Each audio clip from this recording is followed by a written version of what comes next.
Yeah. Hi, Chris. How you doing? All good, Rich. You right? Yeah, I'm good, thanks. Yeah. How much are you looking forward to? It's almost here, fight night for you. How much looking forward to it? I just can't wait now. It's good to be back out again. It hasn't been a long time coming. It's been a couple months, and I can't wait.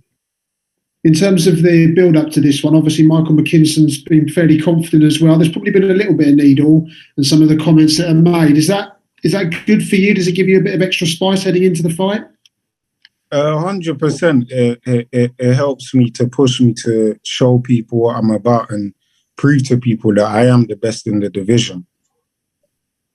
And how do you, in terms of this fight, this is another platform for you because obviously you're massively impressed last time out. You must be absolutely desperate to do the same and yet again have people talking about you after this show. Yeah, 100%. Like I said before, I come out, I come back 16 months out, and I done that. So I'm sure this will be a better performance now. If I could perform like that with 16 months out, now I've been active, I know what I can do. How much are you looking forward to boxing in front of fans as well? Because obviously the last time you were in a different environment. I can't wait now. Fans are back. It's really going to push us on. All of us as fighters, man. It's always good to have fans there. You've talked about other fighters. You talked about fighting Conor Benn potentially down the line. If you've put in a good performance at the weekend, does that help you get that fight, or does it hinder you getting that fight? I'm gonna put a great performance first of all, and secondly, yes, I'll be looking for that fight. But right now, I've only got one person on my mind, which is Michael McKinson, and then after that, we can get on with who I want to fight next. Just finally for me, in terms of a prediction, have you got any prediction of how the fight ends? Does it go the distance? Do you finish it early? I believe I knock him out. It could be early, it could be late. The main thing I know is that I can hold my power till the late rounds, and I know McKinson will go down for sure. Thanks a lot, Chris. Best of luck. No problem. Thank you. Thanks, Richard. If we go to Ames next, please. Ames here for Boxing News TV. Pleasure to speak to you, Chris. How you doing? All good, thank you. You all right? Yeah, I'm not too bad. Chris, I'm a subscriber to Chris Kongo TV, so keep up the good work there. I watched your video, and it's quite interesting because you come across very much like a cool, calm, kind of composed character, but you kind of admitted that your words were shit scared before the fight with Chris Kongo. What's the feelings now coming into the fight with Michael McKinson? Much better now. A lot more confident now. Because I know I've been back in there and it hasn't been a while. I know I've got a lot of confidence from that fight. Just being in there is different. Being in a fight is a lot different to sparring, training, all of that, So it was really good for me to get that fight out of the way. Looking at the fight against Michael McKinson, Michael being a bit more high ranked in the WBO, but you're both in there. And the winner will be highly ranked by the WBO. Does it put you at a place or does it put the winner at the place where they're looking towards like an eliminator for a title shot or trying to get a title shot? Yeah, of course. I'm definitely interested in that. That's why this is the fight that I want. These are the fights that I want. I want good fights like this to be in what people say 50-50 fights. And when I get the win, it can only push me on for bigger and better things. Do you think you'd want like a bridging fight before you got there, like the type against the types of like David Abanisian? Sorry, that's what I'm trying to say. Of course, that would obviously fights like that push me on. And to be honest, for me, I prefer fighters that really want it. I prefer the better fighters. I feel like I box my best. I spar my best when I spar the top lads. So. Yeah, I'm sure that will be same way when I fight. If there's good opponents in front of me, I'll box a lot better. What did you make of Virgil Ortiz's performance over the weekend? I just see the highlights, but it looked like it was a good fight. Obviously, he got the win. I don't know what happened to Hooker, if it was his hand or if he got hit with because it was a good right hand and he turned his back. But yeah, he done very well, man. And can you talk me through the things you learned from sparring Josh Taylor, who's on the cusp of unifying all the titles? I learn a lot, just being switched on, just loads of stuff in the ring, which I'm planning to show this Saturday night. But sparring someone like Josh Taylor definitely brings me up in my game. And I've been in loads of his camps, and I'm happy that I'll be back in his camp again.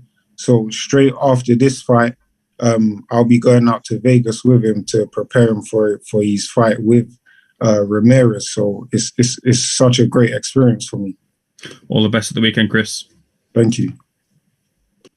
Thanks, Ames. Go to Brett next, please. Hi, Chris. Brett here from Bad Intentions Boxing. How you keeping, bro? buddy? All good, man. Good, great to hear. How do you feel with people saying potentially this fight for you is a step up?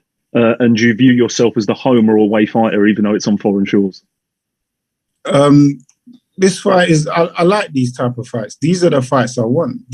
People want to see step ups, Why would people want to see me still fight these low level guys? I don't want them type of fights for myself. I want the big step ups and the big fights. So this is what I want. And boxing abroad, I love it. I don't know, it brings some sort of fire in me. Even in my amateur days, I had some of my best performances abroad. So I'm really looking forward to it. And obviously, last time out, you put on a fantastic display. Are you looking to go out there and do something again on Saturday? Of course, 100% I will. I'm going to put on a beautiful masterclass, and I know the knockout will come. Have you noticed any difficulty in actually getting matched with an opponent during these crazy and recent times? I've noticed difficulties getting matched, not just through these times, but throughout my whole career. The first couple of years of my career, I had loads of downs. I ain't really had any ups, and my first real time having up was against Luther Clay, and that's why I believe now it's my time to come out there and show the people what I'm about, because I've had so much downs in my career to a point where I was going to quit the sport, but now I'm back. I come back with a bang. And I come back with a performance that was sort of just an introduction. And I think this one is the big breakthrough for me. And is there a potential afterwards? I know obviously Chris Jenkins it holds that British title and he's got another fight coming up. But is that an individual or somebody that you'd like to target, or are you actually looking further ahead than beyond the British title? You know what? Right now, my main focus is on Saturday. Obviously, I'm in the WBO rankings that will push me up further. So it all depends, and we'll see where we go from Saturday. But right now, our main focus is Saturday. Chris, great to talk to you, and I wish you every bit of success for Saturday, buddy. Thank you. Thanks, Brett. If we go to Danny Flexen next, please. Chris, how you doing, mate? All good, brother. You all right? Yeah, good, thank you. You talked about all the work you've done recently and in the past with Josh Taylor. It's kind of a twofold question. Where does it tell you about where you are on the world stage? And how do you think he'll adapt when, as many people expect, he moves up to welterweight? I mean, it tells me I'm at a good place in my career if I can compete and have good spars with a guy that's a unified champion, and I believe he's going to become undisputed. So it tells me that I'm at a good level. If I'm pushing him in camp and he's pushing me, it's all good. So I know what level I'm at and what level I'm working at. In terms of Josh Taylor moving up to 147, I believe he can do well. We'll just have to see when the time comes and when he moves up, see how he will do. But I believe, like I said, he's a world champion for a reason, and I believe that's where he belongs.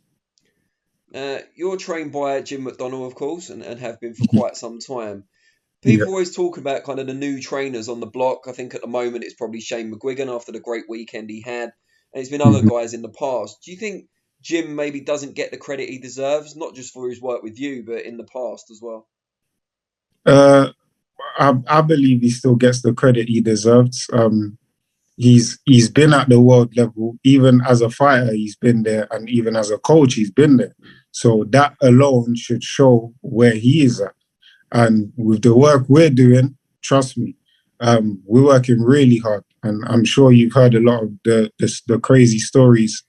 And we've been doing a lot of that in this camp. So the main thing for me as well in this camp has been making sure I get my rest, because we train really hard.